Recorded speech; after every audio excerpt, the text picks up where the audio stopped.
Bienvenidos amigos al chismecito mágico sabrosón de FODMOB y los expulsados. ¿Qué tenemos acá? El chismecito del día es que Alan Mozo parece ser que será el segundo refuerzo de las Chivas Rayadas del Guadalajara. Todo llegó a su fin para Mozo con Pumas y de acuerdo con fuentes enteradas de la negociación, Mozo se unirá al Guadalajara con contrato por los próximos 4 años. Fichaje por el que los tapatíos habrían pagado una cifra cercana a los 4.5 millones de dólares.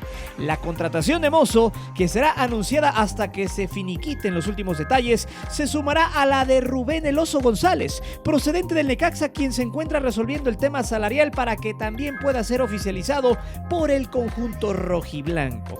En tanto, el Chino Huerta estará llegando a los Pumas para competirle a Juan Ignacio Dineno. Esta es la nueva contratación del Guadalajara, al menos eso parece ser.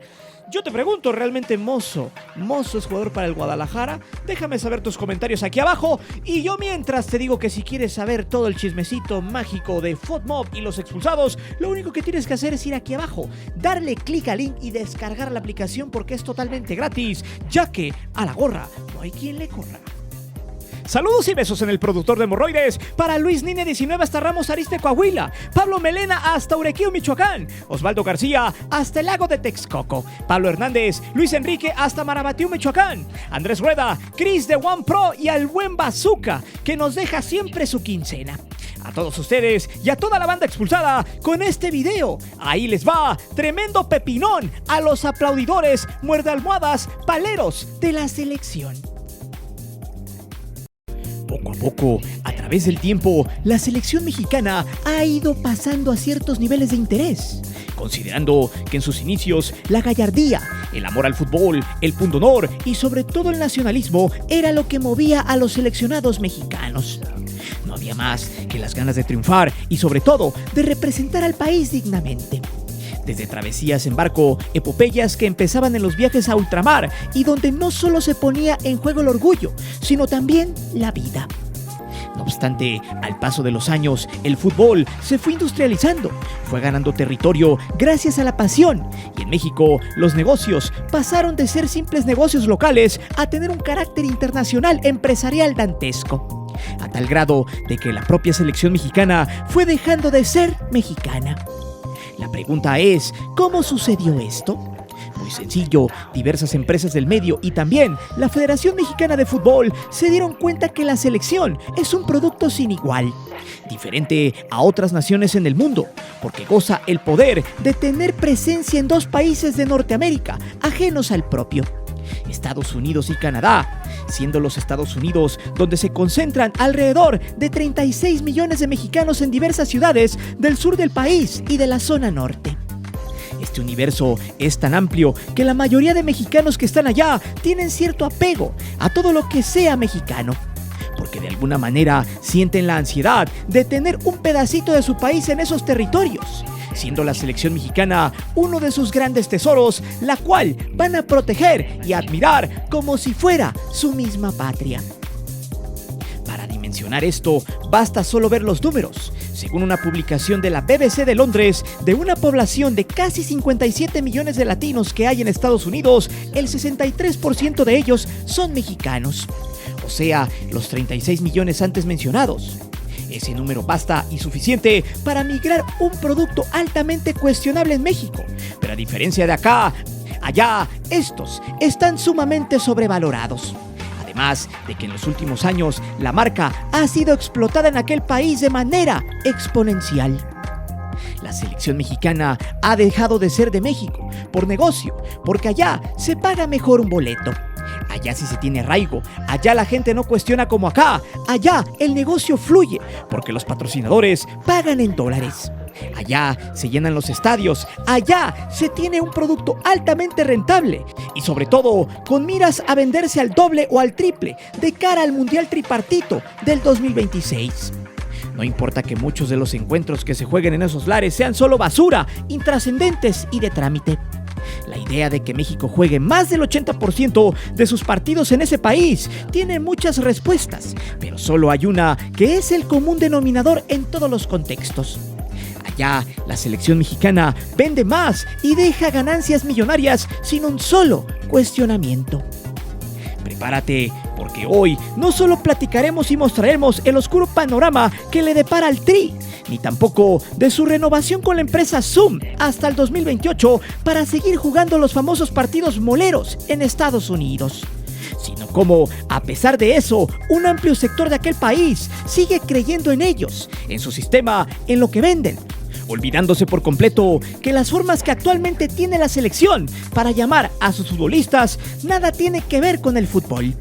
Mucho ojo, porque este video no le gustará a los paleros de la selección y no tardarán en salir a tirar sus muñecas y a ponerse a llorar.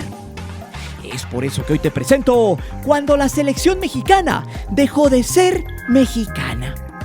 Antes de seguir con el video, te invito a suscribirte al canal, activa la campana para que recibas todas las notificaciones de nuestro material y de las narraciones en vivo. Te divertirás, te lo aseguro.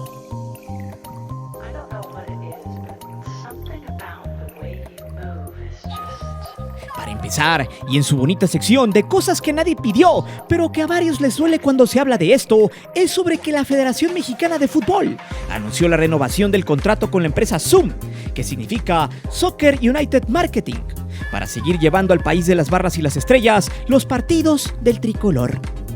Zoom es una empresa fundada en el 2002 y ha tenido la comercialización exclusiva de algunos torneos en la CONCACAF y CONMEBOL, incluyendo torneos oficiales como la Liga de Campeones de la CONCACAF, Copa Oro, Copa América Centenario y la extinta Superliga. Esta empresa se ha convertido en el principal representativo comercial de la Major League Soccer y de la Federación Mexicana de Fútbol en el país vecino. En 2003, Soccer United Marketing llegó a un acuerdo con el presidente de la federación, Alberto de la Torre, y se acordó que esta sería la representante de los derechos de promoción, operativos y de marketing de la selección mexicana en los Estados Unidos a cambio de un buen varo. Y desde ahí hasta nuestros tiempos, el negocio entre estos dos monstruos ha venido fructificando de manera significativa. El nuevo contrato del famoso Moletour abarca hasta el 2028. Así es, un sexenio más para que la Federación Mexicana de Fútbol se meta $2 millones por cada uno de los 6 partidos anuales previamente pactados. El compromiso es que cada año se jueguen, ya sea fecha FIFA o no. Uno deberá realizarse en Dallas, pues la federación tiene un acuerdo firmado con el gobierno de esa ciudad, y los demás en ciudades donde el Tri vende muy bien. Es importante mencionar que para el Mundial del 2026, México será sede mundialista y por esta situación estará exento de participar en las eliminatorias. Sin embargo, tendrá que cubrir su cuota de partidos en los Estados Unidos. De hecho, por esta situación se prevé que sean más de 5 partidos previos al Mundial tripartito. En esta renovación, el acuerdo tiene un plus, ya que los federativos añadieron algo que podría resultar muy atractivo, pues en el contrato incluye a la selección femenil, la cual tiene casi un nulo arraigo en nuestro país. Este es el nuevo reto para John de Luisa, quien declaró lo siguiente: esto es parte del programa de expansión de las mujeres, donde queremos llegar más lejos de nuestra frontera. Es por eso que hemos estado planeando algo con Zoom. Los siguientes años serán muy importantes para nuestra selección femenina en cuanto a partidos y grandes partidos en Estados Unidos. Sin duda, esto es algo que crecerá en el futuro. Lo interesante es que nunca dijo ¿para el bien de quién? La apuesta por incluir al fútbol femenil en el Moletour es muy arriesgada, porque el fútbol en Norteamérica está muy avanzado. Las futbolistas han tenido mucho apoyo desde hace muchos años. De hecho, las mujeres y los hombres en la selección gringa tienen el mismo salario. Sin embargo, con el crecimiento que han tenido las chicas en la Liga MX, la federación quiere aumentar su nicho para multiplicar sus ganancias.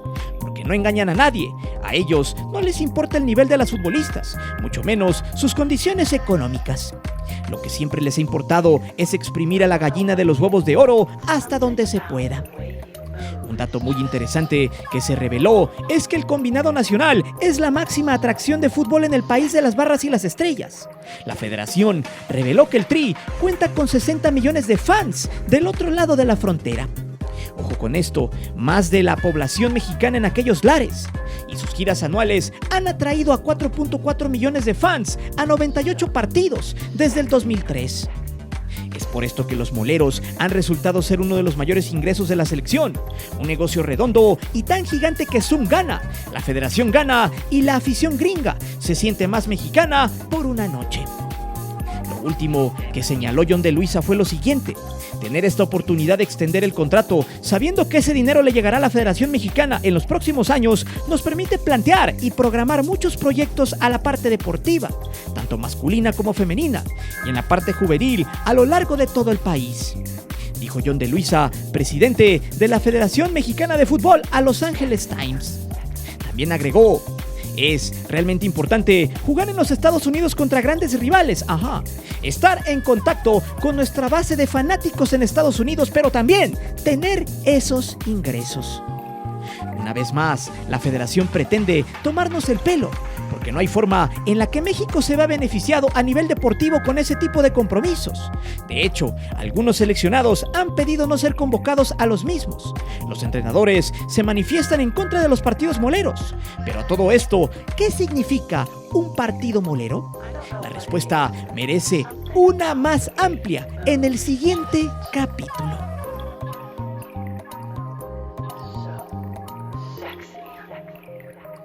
Todos los aficionados al fútbol en nuestro país y que consumen a la selección nacional saben a la perfección que es un partido molero. Desde que lo anuncian en la agenda del Tri o cuando lo anuncian las propias televisoras como un partidazo. Todo el mundo sabe cuáles son los elementos de este partido, aunque muchos no puedan decir lo que significa. Muchas veces usamos palabras sin conocer su significado o su origen, pero esto no importa, porque la gente sabe a qué se refieren esas palabras. Esto es lo que pasa cuando se habla de un partido molero. Cuando se anuncia el partido del Moletour, sabemos que será un encuentro en los Estados Unidos, que las selecciones no llevarán a sus mejores elementos, que el campo puede tener el dibujo de un campo de béisbol o el emparrillado del fútbol americano. Los combinados nacionales suelen darle muy poca seriedad a estos cotejos y por eso resultan juegos aburridos y sin acciones que valgan la pena. Mucha gente piensa que el precursor de esta clasificación fue Cristian Martinoli, pero eso es un error. Incluso el mismo narrador le dio el crédito a la tradición popular mexicana, ya que el 10 de octubre del 2014 este sujeto tuiteó: partido molero es cuando un municipio invita a jugar a las fuerzas básicas de un club profesional. Al final del juego se come mole con arroz. Esa frase la inventó el fútbol mexicano hace décadas, no el Tuca ni yo. Martinoli tuvo un poco de razón cuando dijo que el término molero viene de un fútbol inferior, pero se fue muy lejos. La realidad es que esta costumbre se trasladó desde el fútbol llanero hasta las fuerzas básicas. Los equipos del barrio suelen festejar su aniversario y entre todos hacer cooperacha para aventar la casa por la ventana. Los equipos llaneros invitan a un equipo de otra liga. Algunos hacen el esfuerzo por jugar contra un equipo de fuerzas básicas o contra los veteranos de un equipo profesional. Como es una fiesta, cuando acaba el partido hay mole, carnitas, barbacoa y mucha cerveza. Es parte de la cultura popular mexicana. Sin embargo, la palabra molero se le adjudica a Ricardo Ferretti, porque fue quien lo dijo abiertamente en una conferencia por allá en 2007, cuando se refirió a este tipo de compromisos como partidos de broma, que sirven para engañar a los paisanos y sacarles dólares. También dijo que no benefician en nada a la selección, y que algunas veces se enfrenta a Guatemala y otras veces a Guatepeor. Estas fueron las palabras del Tuca. La selección no se está preparando adecuadamente para el Mundial. ¿Por qué no se van a jugar a España? ¿Por qué no se van a jugar a Inglaterra? ¿Por qué no van a Sudáfrica a jugar? Esto sí es benéfico para nuestro fútbol y no estos mendigos partidos moleros que ya nadie ve. Nada más los pobres paisanos que están en Estados Unidos. Lo interesante es que estas palabras siguen vigentes después de 15 años. Pero lo molero no fue un invento del Tuca como tal, porque en una entrevista Manuel Negrete reveló que en la década de los 80s Pumas disputaba muchos partidos amistosos y en algunos los organizadores no tenían o no generaban el dinero para pagarles. Es por eso que al finalizar los partidos les preparaban una comida, un mole, para compensarles el esfuerzo. Y por esta anécdota es que Ricardo Ferretti bautizó a los Juegos del Tri en Estados Unidos como partidos moleros, por ser de exhibición, poca exigencia y por ende su mala calidad futbolística y hasta arbitral. Como dijera un expresidente, haiga sido como haiga sido, lo importante al llamar hacia los partidos de la selección es reducirlos hasta lo más bajo. Si el Tuca, Martinoli o los mismos aficionados se refieren hacia los juegos del Tri en Estados Unidos, es porque la federación se lo ha ganado. Y al menos en México, los ratings han bajado. La selección de fútbol ya no tiene credibilidad. Su afición acá en México ya no deja lo que tenga que hacer para ver al combinado nacional en tierras gringas contra una selección centroamericana o contra el equipo C de una selección europea.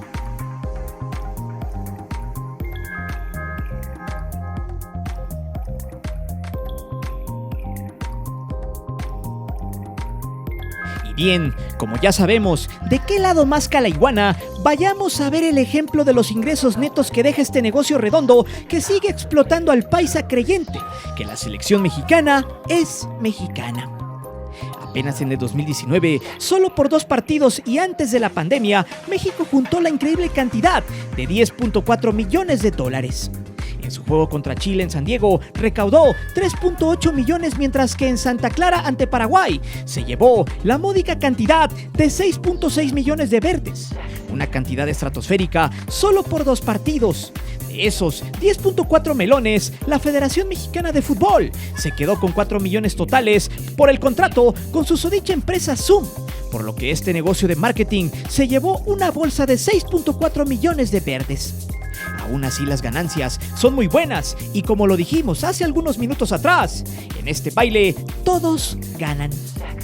Pero como anteriormente habíamos planteado en este video, la selección mexicana por sí sola ya no vende como antes, no al menos en México. Hoy en día, el termómetro en el país está muy frío con respecto a lo que haga la selección mexicana, y eso se debe a 2 cosas: que la afición está más despierta o simplemente le ha perdido el interés a esto. Y eso es gracias a que al menos el proceso mundialista ha perdido impacto, pero sobre todo credibilidad a la hora de los llamados. La gente no es tonta, o al menos la mayoría. Como ya lo hemos mencionado en anteriores videos, la afición mexicana en nuestro país ya no se compra el cuento de que esta selección es de todos, que es el equipo de México. Primero, porque ya ni siquiera juegan aquí. De hecho, la selección mexicana tiene menos arraigo que cualquier equipo de la primera división. De entrada, porque ya ni siquiera se presentan en otros recintos que no sean el Estadio Azteca, y eso obedece más que nada al negocio, a las ganancias que puedan obtener y a tener una logística de menor complejidad. Recordando que es más fácil y más barato armar la logística de un partido en un estadio que conocen a armar un partido, por citar un ejemplo, en el Alfonso Lastras. También hay que tener en claro que la selección mexicana es como un circo. El dueño de este negocio llevará a su circo donde haya más gente que le guste su espectáculo. No lo llevará a una plaza o ciudad donde realmente le dé igual a la gente lo que se muestra en este show. Aquí es básicamente lo mismo, se sigue ese principio. Cuando México agudizó sus problemas con la FIFA debido al famoso y supuesto grito homofóbico, John de Luisa y toda su parvada hicieron un análisis para poder mover a la selección mexicana del Estadio Azteca, o de plano jugar a puerta cerrada. Cuando le preguntaron si lo mejor era salir de la Ciudad de México, solo contemplaba Guadalajara por su buena relación con el gobierno en turno. Sin embargo, de allí en fuera no pensó en alguna otra plaza, pues no se iba a arriesgar a llevar a su circo a un lugar donde no hubiera certidumbre de ganancias. Pues imaginen que se pacte un partido en San Luis y que el estadio no se llene. Sería un completo fracaso y un hazmerreír absoluto. Por cierto, haciendo memoria pregunto, fuera de las eliminatorias mundialistas, ¿cuándo fue la última vez que México jugó un amistoso en México? Pues hay que remontarse al 2020, un 30 de septiembre, que se estaba en la parte fuerte de la pandemia. México había perdido mucho dinero porque no había completado parte de sus ganancias y, de hecho, ese año no se jugó un solo partido en Gringolandia. Por eso se decidió hacer un amistoso en el Azteca, plagado de marcas en la tribuna para medio compensar las pérdidas millonarias de ese año.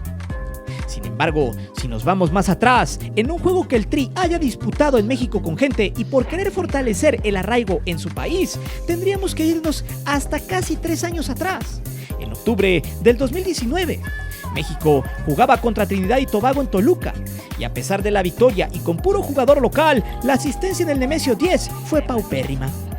El estadio de Toluca tiene la capacidad para meter más de 25,000 personas, y a pesar de que ese día el boleto era el 2x1 porque había jugado el Toluca ante Veracruz en la Copa MX, el estadio a duras penas juntó poco más de 15,000 aficionados.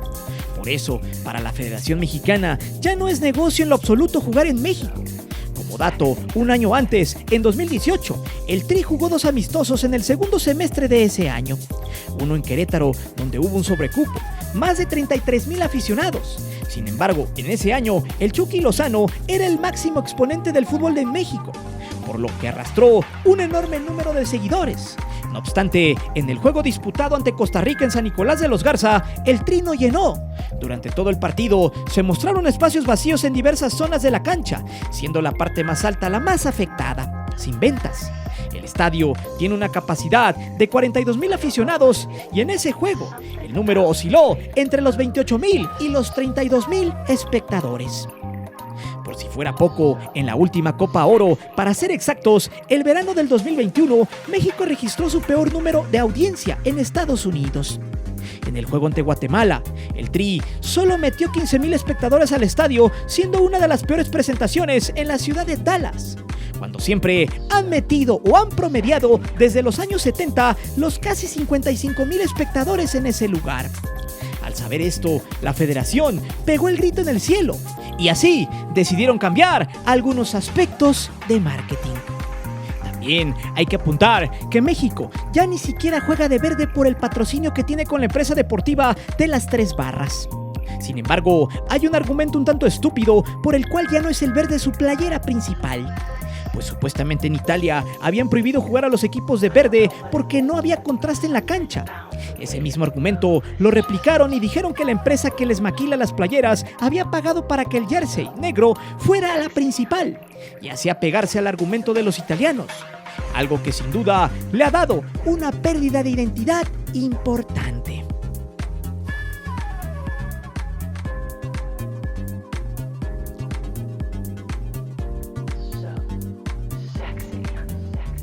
Hay quienes defienden que la selección mexicana de esta última generación es o será la mejor de la historia. Argumento que se desbarata muy fácil cuando se ponen en la mesa el promedio de edad, el juego de cada jugador y la línea por línea, pues actualmente en el Tri no están los que deberían de estar, o al menos no están los que están en buen momento. Tipos como Aldo Rocha, Barbosa, Kevin Álvarez, Luis Chávez, el Palermo Ortiz, entre otros, están totalmente borrados de la selección. No hay cupo para ellos, a pesar de que algunos hayan mostrado un nivel extraordinario en los últimos meses en la Liga MX. Para la selección mexicana, su último recurso y más eficaz es traer a futbolistas que puedan vender, que sean tema de conversación y de polémica. Por ejemplo, como también ya lo habíamos explicado en videos anteriores, hay una fuerte puja interna.